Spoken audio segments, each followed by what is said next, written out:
नमस्कार, आप देख रहे हैं न्यूज नेशन। मैं हूं आपके साथ रोमिता तिवारी। शुरुआत करते हैं बुलेटिन की। इजरायल और हिजबुल्लाह के बीच जंग लगातार जारी है। आईडीएफ की स्ट्राइक से बौखलाया हिजबुल्लाह लेबनान सीमा से इजरायल के शहरों पर अटैक कर रहा है। लगातार हो रही बमबारी से हालात बिगड़ते चले जा रहे हैं। तो वहीं टॉप लीडरशिप के खात्मे के बाद भी हिजबुल्लाह कैसे इतनी बड़ी हिमाकत कर रहा है और इजरायल ने कैसे हिजबुल्लाह के खिलाफ ऑपरेशन तेज कर दिया है, देखिए इस रिपोर्ट में।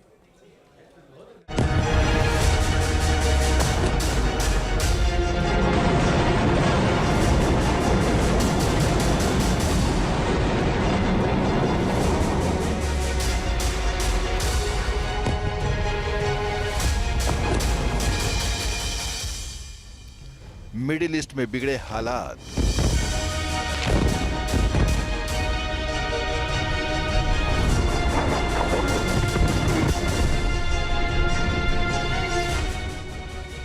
इजरायल और हिजबुल्लाह के बीच जारी है वार पलटवार।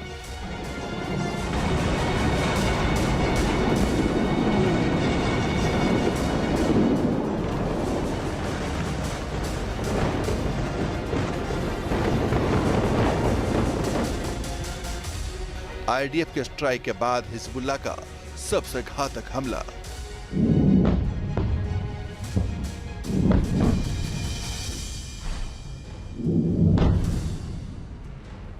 हिजबुल्लाह ने इजरायल के आर्मी बेस को बनाया निशाना।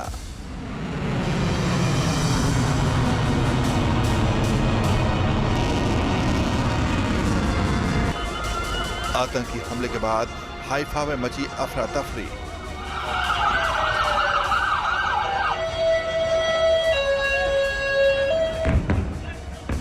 लेबनान सीमा से ताबड़तोड़ अटैक हुआ है और हाइफा में हाहाकार मच गया।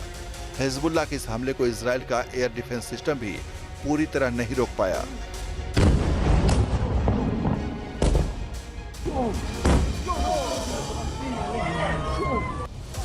आईडीएफ को निशाना बनाने के लिए हिजबुल्लाह ने इस बार मिरसाद 1 ड्रोन का इस्तेमाल किया।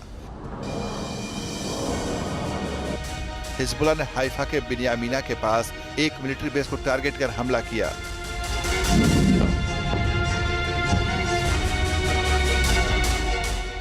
इस हमले में इजरायल के 4 जवानों की जान चली गई, जबकि 60 से ज्यादा घायल हो गए।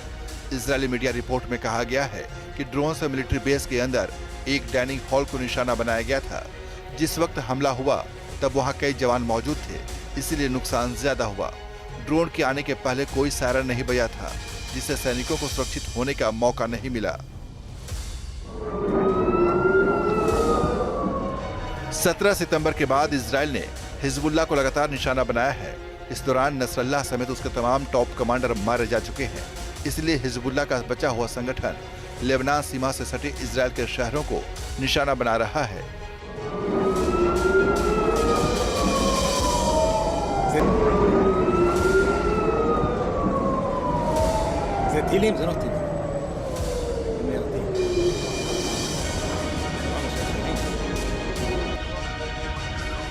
हाइफा में मिलिट्री बेस पर हुए हमले के बाद हर तरफ अफरा तफरी मच गई।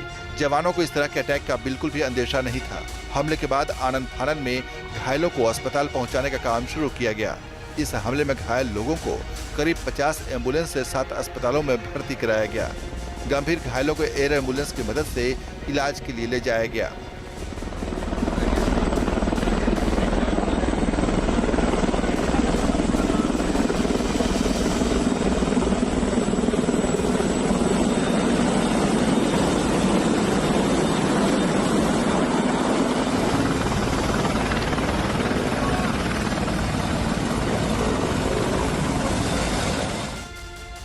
हमले की जानकारी मिलने के बाद IDF chief major general Herzi Halevi देर रात ही गोलानी ब्रिगेड के ट्रेनिंग बेस पर पहुंचे और कमांडरों के साथ बातचीत की। उन्होंने घायल जवानों के बारे में भी पूरी जानकारी ली।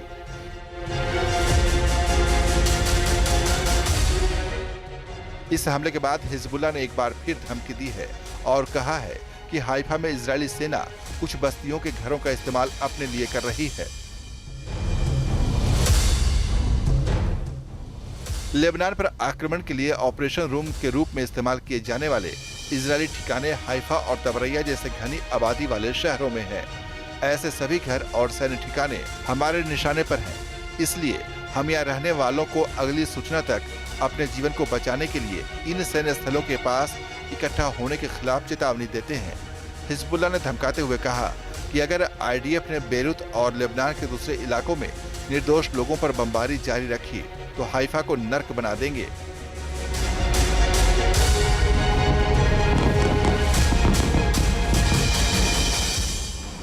हिजबुल्लाह जिस तरह हिमाकत कर रहा है उससे साफ है कि वो इजराइल के एक्शन से पूरी तरह बौखलाहट में आ चुका है।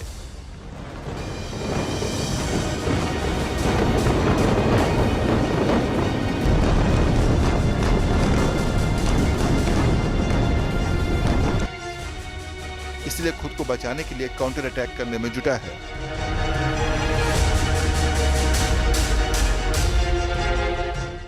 अभी जैसी खबर मिल रही है कि मिरसाद 1 के द्वारा हिजबुल्लाह ने एक बड़ा सक्सेसफुल हमला किया है और जिसको कि इजराइल के जो आयरन डोम सिस्टम है वो भी नहीं रोक पाया। यहाँ कहीं ना कहीं हिजबुल्लाह ने इस तरह का गेम किया है कि वो इस आयरन डोम की क्षमता को बीट कर पाए और हालांकि इजराइल ने पता लगा लिया था लेकिन वो फिर भी पेनिट्रेट करके हमला करने में सक्षम हुआ और कहा जाता है कि 7 अक्टूबर के बाद से सबसे बड़ा हमला है। इजराइल को बहुत क्षति पहुंची है और ये वाकई में इजराइल अभी सोच रहे होंगे कि इसका तोड़ अभी कैसे निकाला जाए।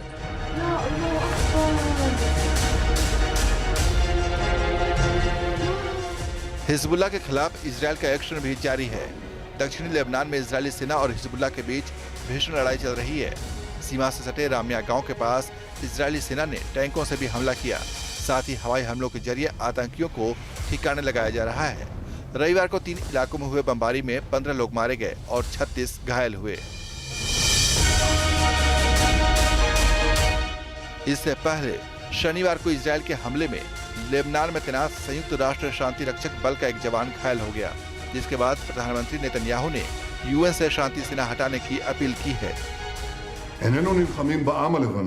हम लेबनानी लोगों से नहीं लड़ रहे हैं, हम ईरानी आतंकी संगठन हिजबुल्लाह से लड़ रहे हैं जिसने लेबनान पर कब्जा कर लिया है। मैं यहाँ से सीधे संयुक्त राष्ट्र महासचिव को संबोधित करना चाहता हूँ। अब समय आ गया है कि आप शांति सेना को हिजबुल्लाह के गढ़ों और युद्ध क्षेत्रों से बाहर निकालें। शांति सैनिकों को निकालने से आपका इनकार उन्हें हिजबुल्लाह के हाथों बंधक बना देता है। इससे उनके साथ साथ हमारे सैनिकों को भी खतरा है। इजरायल की सेना दक्षिणी लेबनान में लगातार आगे बढ़ रही है और साथ ही हिजबुल्लाह के तमाम ठिकानों को निशाना बनाया जा रहा है। हिजबुल्लाह के उन ठिकानों को भी तबाह किया जा रहा है जहां उसने हथियारों का जखीरा छिपाया है।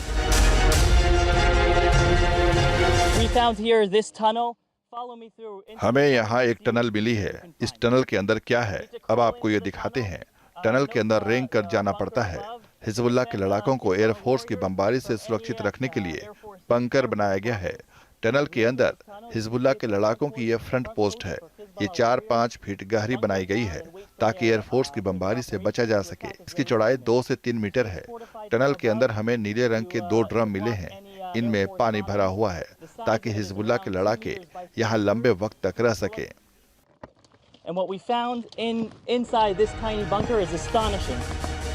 ग्राउंड ऑपरेशन के दौरान हिजबुल्लाह के कई हथियार डिपो मिले हैं। आईडीएफ की ओर से लगातार ये बताया जा रहा है कि कैसे हिजबुल्लाह ने गोला बारूद छिपा कर रखा है।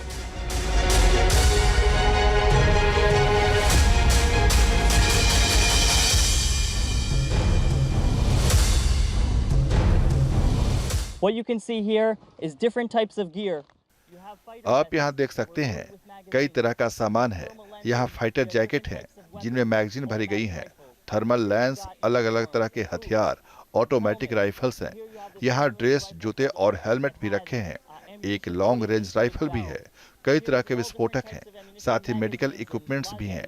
मतलब साफ है कि हिजबुल्लाह के लड़ाके न सिर्फ इजरायली सीमा पर हमला करते हैं बल्कि खुद को बचाने के लिए भी पूरे इंतजाम करके रखते हैं।